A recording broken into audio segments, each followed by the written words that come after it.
अर्थसंकल्पातून महाराष्ट्राच्या वाट्याला काहीच आलं नाही, तर आंध्र प्रदेश आणि बिहारला केंद्र सरकारनं खैरात वाटल्याचा आरोप विरोधकांनी केला। या अर्थसंकल्पातून महाराष्ट्राला काय मिळालं बघूया, त्याबद्दलचा एक रिपोर्ट।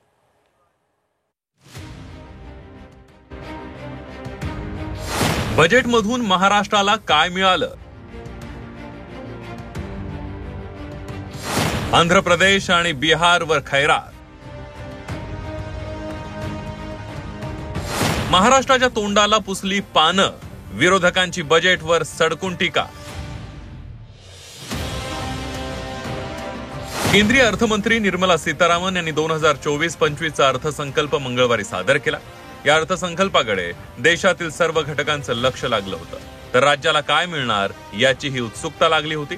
मात्र या बजेटमध्ये महाराष्ट्राच्या वाट्याला फार काही मिळालं नसल्याचं पाहायला मिळतंय। दुसरीकडे बिहार आणि आंध्र प्रदेशवर पैशांचा पाऊस पडलाय। देशात तिसऱ्यांदा एनडीए सरकार स्थापन करण्यासाठी महत्वाची भूमिका बजावणाऱ्या चंद्राबाबू नायडू आणि नितीश कुमारांना मोदींनी रिटर्न गिफ्ट दिलाय। आंध्र प्रदेशमध्ये अतिरिक्त 15,000 कोटींचा निधी देण्यात आलाय। अमरावतीच्या विकासासाठी मोठा निधी देण्यात आलाय। आंध्रमध्ये रस्त्यांचं जाळंही उभारण्यात येणार आहे। पंतप्रधान गृह योजनेसाठी 26,000 कोटींची तरतूद करण्यात आली आहे। तर बिहारमध्ये सुद्धा वैद्यकीय, क्रीडा, पायाभूत सुविधा उभारल्या जाणार आहेत। महामार्गांसाठी आणखी 26,000 कोटींची तरतूद केली जाणार आहे। बक्सर भागलपूर द्रुतगती मार्गाची घोषणा करण्यात आली आहे। वैद्यकीय महाविद्यालय आणि विमानतळही उभारली जाणार आहे, अशा घोषणा बजेटमध्ये करण्यात आल्या। त्यावरून विरोधी पक्षनेते विजय वडेट्टीवार यांनी जोरदार टीकास्त्र टाकलंय। काय म्हणालेत वडेट्टीवार, एक नजर टाकूया। नितीश कुमार, चंद्राबाबूंनी पाठिंबा दिला म्हणून त्यांच्या राज्यांना भरभरून दिलं।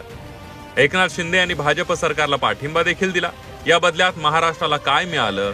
ठेंगा, अशी टीका विजय वडेट्टीवारांनी केली आहे। तर आदित्य ठाकरेंनीही संताप व्यक्त केला।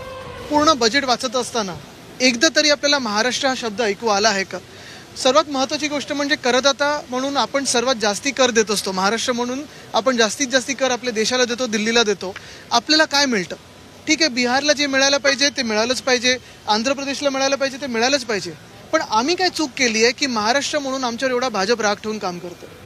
केंद्रीय अर्थसंकल्पात महाराष्ट्राला पानं पुसण्यात आल्याची टीका राष्ट्रवादी शरद पवार पक्षाचे प्रदेश अध्यक्ष जयंत पाटील यांनी केली आहे। महाराष्ट्राच्या तोंडाला पानं पुसण्याचं काम हे पुन्हा एकदा भारतीय जनता पक्षाने त्यांच्या अर्थसंकल्पात केलेलं आहे। आता त्यांना गरज कोणाची आहे? आंध्र प्रदेश आणि बिहारची। तर अर्थसंकल्पात महाराष्ट्रासाठी काहीच ठोस तरतूद नसल्याचं म्हणत महाविकास आघाडीच्या खासदारांनी संसदेच्या प्रवेशद्वारावर आंदोलन केलं। यावेळेला केंद्र सरकार विरोधात जोरदार घोषणाबाजीही करण्यात आली।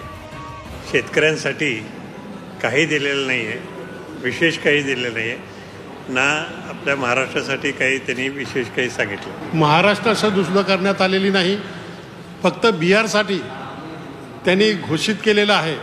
आता घोषित केलेलं देणार तेव्हा देणार, परंतु फक्त बिहारसाठी केलेलं आहे। बाकीच्या अनेक स्टेटसाठी किंवा राज्यांसाठी त्यांनी काही केलं नाही, महाराष्ट्रासाठी काही केलं नाही। अर्थसंकल्पाविषयीचा जर सारांश मांडायचा म्हटला तर तो सारांश असाच आहे की घालीन लोटांगण वंदीन बिहार, डोळ्यांनी पाहिना आंध्र माझे, दुर्लक्षून राष्ट्र उपेक्षून महाराष्ट्र, सरकार वाचवेन म्हणे नमो। केवळ सरकार वाचवण्याची केविलवाणी धडपड आहे। दरम्यान विरोधी पक्षांनी बजेट न वाचताच टीका केल्याचा पलटवार देवेंद्र फडणवीसांनी केला। महाराष्ट्राला काय मिळालं याची यादीच फडणवीस यांनी वाचून दाखवली। विदर्भ मराठवाड्यातील सिंचन प्रकल्प 600 कोटी, महाराष्ट्र ग्रामीण रस्ते सुधार 400 कोटी, सर्वसमावेशक विकासासाठी इकॉनॉमी कॉरिडॉर 466 कोटी, पर्यावरणपूरक शाश्वत कृषी प्रकल्प 598 कोटी, महाराष्ट्र कृषी आणि ग्रामीण परिवर्तन प्रकल्प 150 कोटी, MUTP 3 साठी 908 कोटी, मुंबई मेट्रो 1087 कोटी, दिल्ली मुंबई औद्योगिक कॉरिडॉर 499 कोटी, नागपूर मेट्रो 683 कोटी, नाग नदी पुनर्जीवन 500 कोटी रुपये, पुणे मेट्रो 814 कोटी, मुळा मुठा नदी संवर्धन 690 कोटी। लगेचच आमच्या महाराष्ट्रातल्या विरोधी पक्षांनी आणि खासदारांनी त्या ठिकाणी बजेट न वाचता घोषणा दिल्या, बजेट न वाचता प्रतिक्रिया दिल्या।